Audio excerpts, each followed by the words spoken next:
Shalom shalom प्रभु यीशु मसीह नासरी के नाम में।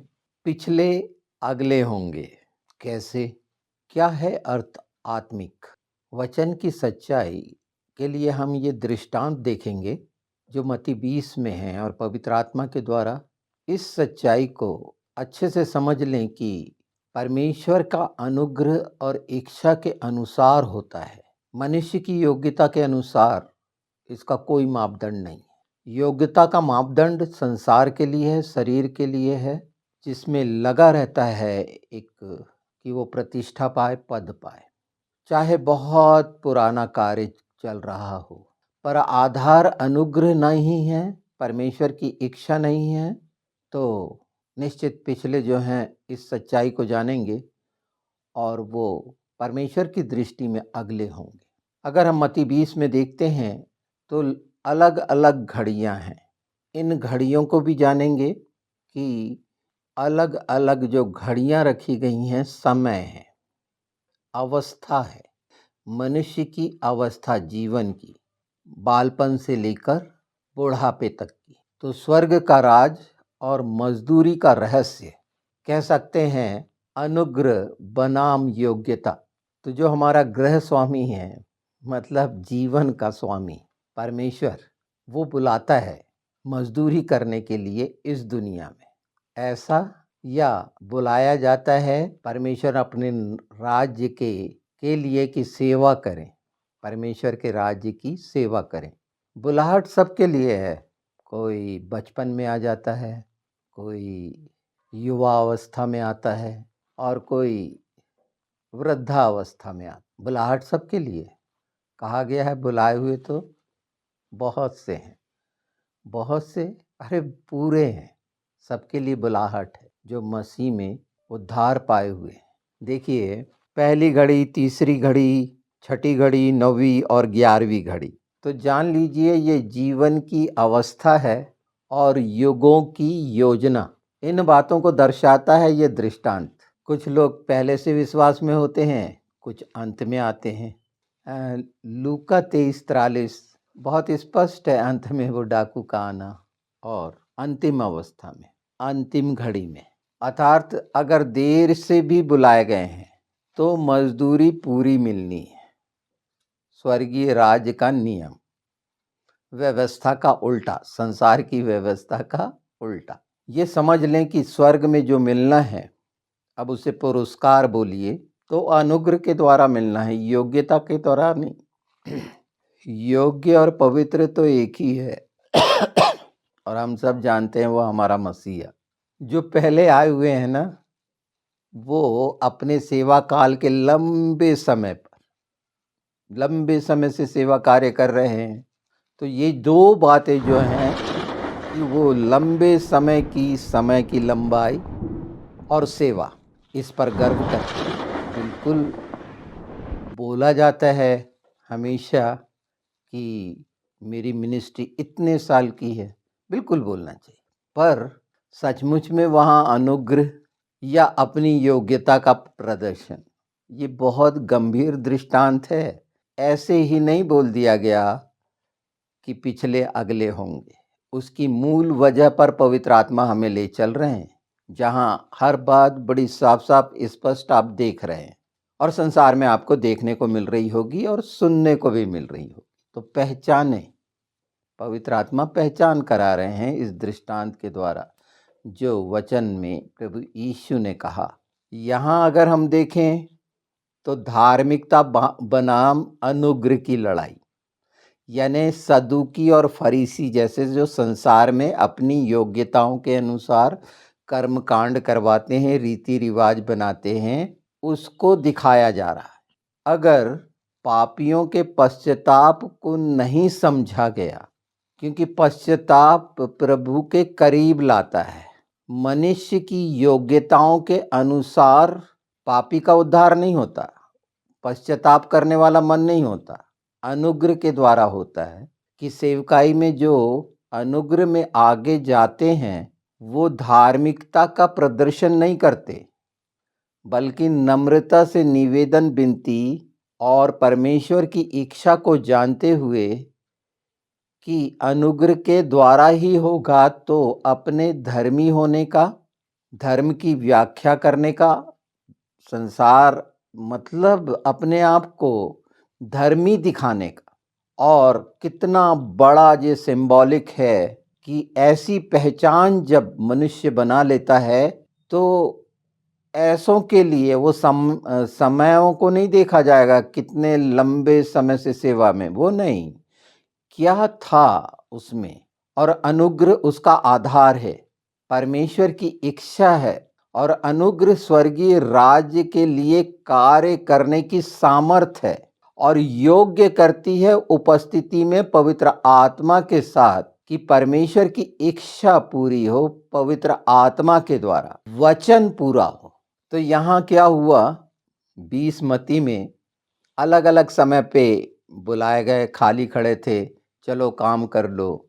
और जब मजदूरी देने का समय आया तो जो सुबह से लगे हुए थे उनको बहुत अफसोस हुआ, परेशान हुए, क्योंकि वो नहीं जानते थे इस बात के लिए कि परमेश्वर ने सबके लिए समान निश्चित किया है। तो इसीलिए संसारिकता में उस धनी को बोलना पड़ा कि ये तो मेरा धन है, मेरा माल है, मैं जैसे चाहूं।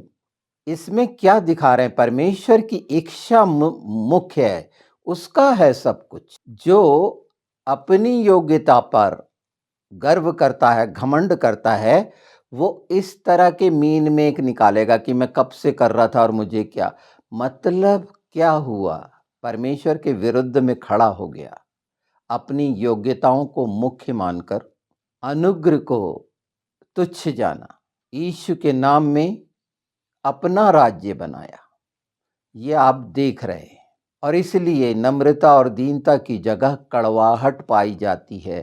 ये दृष्टांत इसीलिए रखा गया कि पहचाने कि सेवा की सच्चाई वो कर सकते हैं जो सचमुच में पश्चाताप का हृदय रखते हैं, वो हृदय जो मान लेते हैं, चाहे वो अंतिम समय में क्यों ना हो। आधार बनता है पश्चाताप, अपने आप को मान लेना कि मैं कुछ भी नहीं हूँ, मुझ पर अनुग्रह हुआ है। ये महान दया और करुणा परमेश्वर ने अपने प्रेम का प्रगटीकरण किया है। हमारी योग्यताओं के अनुसार नहीं हुआ, लहू हमारे लिए मददगार हुआ कि हम इन सच्चाइयों को पवित्र आत्मा के द्वारा जान सक रहे हैं, जो छिपी हुई थी कि पिछले कैसे अगले होंगे। परमेश्वर अपना अनुग्रह पूर्ण करता है उन पर जो उसकी दृष्टि में पश्चाताप वाला हृदय रखते हैं, विश्वास रखते हैं। विनम्रता जिनके जीवन में पाई जाती है, और विनम्रता वचन के द्वारा पवित्र आत्मा के बिना मनुष्य के जीवन में संभव नहीं है। तो सोचें कि सेवा की मात्रा को मापदंड बनाएं, समय को मापदंड बनाएं, परमेश्वर की दृष्टि में ये तुच्छ है, कुछ मायने नहीं रखता, क्योंकि निश्चित तो परमेश्वर ने किया है हमारे समयों को और उस मजदूरी को जो समान है सबके लिए, न ज़्यादा होगी न कम होगी। लोगों की दृष्टि में लगा कि ये तो देर से आए हैं, बहुत बाद में आए हैं, तो उनके लिए अन्याय हो गया, उन्हें लग रहा है। परमेश्वर न्यायी और अनुग्रहकारी करुणा करने वाला है। वो अपना दान बिखेर दिया है, जिस रीति से, जितनी विनम्रता से जो हमने पाया है अनुग्रह, उसको खर्च कैसे कर रहे हैं इस पर निर्भर होता है कि जो अनुग्रह हमें मिला है स्वर्गीय राज्य के लिए, उसको हम कैसे लोगों तक पहुंचा रहे हैं, अपने प्रार्थनाओं के द्वारा, अपने उपवास के द्वारा। इच्छा जो परमेश्वर के साथ निहित है, पवित्र आत्मा के साथ होकर कैसे उसे बांट रहे हैं, बढ़ा रहे हैं। यह है मापदंड मजदूरी का। पिछले पहले होने के लिए ये चेतावनी भी है और प्रोत्साहन भी है। तो आपने सुन चुके कि कैसे वो पिछला एकदम आखिरी अंतिम समय का लूका 23:43 उस डाकू का पूरा पूरा उद्धार स्वर्गीय स्थानों में, ये पुरस्कार था ना, गारंटी कि तू आज ही मेरे साथ स्वर्ग में होगा। ये स्वर्ग के राज्य के नियम। परमेश्वर जिस पर दया करना चाहे, जिस पर करुणा करना चाहे, ये अधिकार उसका है। जो रोमियो 9 में हम देखते हैं। इन पदों को पढ़िए, 15-16 देखिए। उसी तरह अगर हम देखना चाहते हैं इफिसियों 2:8-9, तो अनुग्रह के द्वारा हमारा उद्धार हुआ है, हमारे कर्मों से नहीं हुआ। तो फिर क्यों योग्यता और कर्म प्रधान मनोवृत्ति क्यों? तो वो हिस्सा मन का है, शरीर का जो क्षमताओं का प्रदर्शन होता है, जिसमें लालसा होती है प्रतिष्ठा और पद की। स्वर्गीय राज्य में ये नहीं होता। इस वास्तविकता को अगर हम समझ लेते हैं, तो परमेश्वर के राज्य के लिए अनुग्रह का जो हम में से प्रत्येक ने पाया, जो उद्धार पाए हैं, कितना खर्च करना है, ये आप निश्चित करिए इस सच्चाई और दृष्टांत को समझकर कि हर दिन का अनुग्रह जो हमें मिला है सिर्फ हमारे लिए है क्या, जो हम कहते हैं, या यीशु के नाम में स्वर्गीय राज्य के लिए उस अनुग्रह को लोगों तक पहुंचाना, उन तक जिन्हें आवश्यकता है। और वो विनम्रता, जिसका हृदय में विनम्रता है, परमेश्वर के अनुसार पश्चाताप वाला हृदय है, और वो जो पवित्र आत्मा की अगुवाई में यीशु के नाम में आत्मा के चलाए चल रहा है, वही इस भेद को जानेगा और अनुग्रह जो मिला है उसको दूसरों तक पहुंचाने वाला बनेगा। अर्थात आप ये जान लिए ना, प्रकाश, ये प्रकाश है कि जो ज्योति तुम्हें मिली है दूसरों तक पहुंचाओ। क्या है ज्योति? यही तो है ज्योति, अनुग्रह, जो प्रकाशित करेगी, जिसमें सामर्थ है, जिसमें आग है, जो बचाएगी, सुरक्षा करेगी। तो हम बहुत अच्छे से जान सकते हैं, जो एक पद बहुत मुख्य है यशायाह 55 का, जो मनुष्य की धारणाओं का निराकरण कर देता है पूरी रीति से। वो फर्क दिखा देता है जहां पर यशायाह 55 में कहा गया है कि परमेश्वर के विचार और मनुष्य के विचार जमीन आसमान का अंतर है। और अगर हम अपने विचारों के अनुसार ताना बाना बुनते हैं, तैयारी करते हैं, तो ये मान के चलिए कि वो क्षमताएं हमें पीछे ले जा रही हैं, स्वर्गीय राज्य में अग्रणी नहीं बना रहे। उस हिस्से को निकाल दें कि आज का दिन मुझे मिला है, आज का अनुग्रह मेरे लिए काफ़ी है, और मैं किस सच्चाई से परमेश्वर के राज्य के लिए भजन गाकर, गीत गाकर, स्तुति, महिमा, प्रशंसा करते हुए, उसकी बड़ाई करते हुए, अपनी इच्छाओं को प्रदर्शित करते हुए परमेश्वर को प्रसन्न करने के लिए सहायता मांगूं यीशु के नाम में, कि आज का दिन जो मुझे मिला है मसीही जगत के लिए, गैर मसीहों के लिए लाभ का कारण बने, बचने का कारण बने।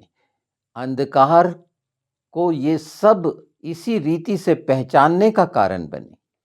ये बहुत विशेष है कि इन इच्छाओं के साथ हर क्षण, हर दिन जो हम पाते हैं अनुग्रह की को, जो आप जान रहे हैं, इसकी परिभाषा पवित्र आत्मा द्वारा जो परिभाषित हो रहा है, वो सिर्फ इसीलिए है कि मेरे लिए तो सब उसने कर दिया, बच गया, और अनुग्रह भी दे दिया। हमेशा की दया और करुणा उसकी है, और वो चाहता है कि उसके राज्य के लिए मैं योग्य फल लाऊं, अपनी सेवाएं दूं। यीशु सेवा कराने के लिए नहीं आए, साफ साफ उन्हें बोले, मैं अपनी सेवा कराने नहीं आया। और इसीलिए चेलों को भी सलाह दी, जो यहाँ पर, कि हमारे जीवन के द्वारा पवित्र आत्मा की मदद से परमेश्वर के राज्य के लिए क्या सेवा हो रही है। आश्चर्य कर्म ठीक है, चमत्कार ठीक है, छुटकारा चंगाई ठीक है, हर बात ठीक है, पर इस सच्चाई के साथ है क्या कि अनुग्रह पर विश्वास करके, कि योग्यता पर विश्वास करके ये किया जा रहा है, तो परिणाम दुष्टता के सामने होगा। मतलब वहाँ नतीजे स्वर्गीय पवित्रता के नहीं दिखेंगे। ये फर्क जान लीजिए जो संसार में किया जा रहा है। ऐसे लोग परेशान होंगे कि हम अभी से कितने समय से सेवकाई कर रहे हैं और देखो हमारे ये मतलब मीन में कमजोरी परमेश्वर के प्रति कुड़कुड़ाना। तो कौन कुड़कुड़ा रहा है? जो अपनी क्षमताओं को दिखाने का प्रदर्शन कर रहा है, अपनी योग्यताओं को दिखा रहा है कि मेरे द्वारा क्या क्या होते हैं। हाँ, फलानी मिस्ट्री में मुर्दे जीवित हो रहे हैं। कौन से मुर्दे जीवित हो रहे हैं? शरीर के मुर्दे। और मर रहे कौन हैं? जिन्हें आवश्यकता है, जो प्रभु में प्रेम से आए हैं। इस भूल भुलैया में भटका के क्षमताओं के योग्यताओं का प्रदर्शन करके उनके लिए ये कहा गया है वो पिछले होंगे, क्योंकि वो स्वभाव सदूकी और फरीसियों का है और शिक्षाएं भी उसी के अनुसार होंगी। स्वर्गीय राज्य की शिक्षाएं सिर्फ ऐसी कलीसियाएं वंचित हैं जो सचमुच में भूख प्यास रखते हैं। तो ये अंतिम समय में जो पवित्र आत्मा के आग के अभिषेक के द्वारा उस अनुग्रह को लोगों तक पहुंचाना, प्रकाशित करना, आगे बढ़ाना, परमेश्वर की इच्छा यही है। यही तो दया और करुणा है परमेश्वर की। सब आशीषित पाएं इस वीडियो से यीशु के नाम में।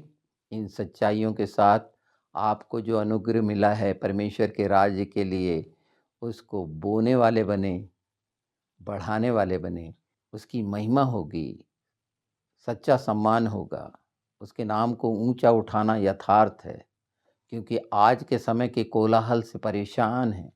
जो हमने देखे थे जैसे आमोस 5 में कि परमेश्वर लोगों के दिखावे से कितना कैसे कैसे कर रहे हैं, उछल कूद और नाना प्रकार के वो गीत, वो फ्रीक्वेंसी, वो ध्वनियाँ जो कर्कश हैं, पर मनुष्य के मन को बड़ा अच्छा लगता है। डीजे बजता है तो इस सच्चाई को जाने कि एक प्रार्थना का जीवन, सच्चाई से बलिदान का जीवन और भेंटों का जीवन हमारे जीवनों के द्वारा हमें पूरा वचन मिला हुआ है और वचन के वो हिस्सों को हम परमेश्वर के राज्य के लिए कैसे भेंट चढ़ाते हैं आगे बढ़कर, तो वह अनुग्रहकारी अनुग्रह करेगा, क्योंकि अनुग्रह सबके लिए रखा गया है, कम न ज़्यादा।